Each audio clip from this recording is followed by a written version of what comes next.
મુમુક્ષ આત્માને કહેવાનું મને થાય કે જ્યારે આપનું આ સંયમ જીવન આપે ગ્રહણ કર્યું છે તો આપનું આ સંયમ જીવન એવું નિષ્કલંક બને, કારણ કે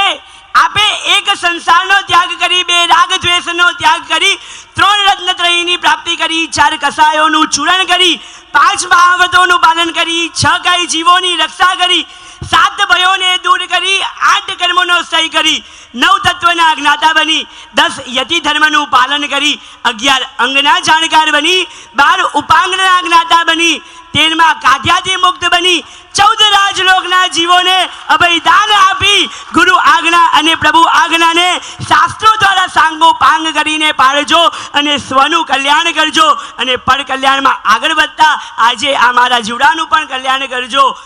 किसी ने बहुत खूब कहा है, किसी ने बहुत खूब कहा है, भोजन सजाने के लिए थाली चाहिए, पानी पीने के लिए प्याली चाहिए। इस साधु जीवन में न थाली चाहिए न प्याली चाहिए, चाहिए तो सिर्फ इस साधु के लिए एक बार जोरदार ताली चाहिए, इस श्रमण जीवन के लिए जोरदार ताली चाहिए।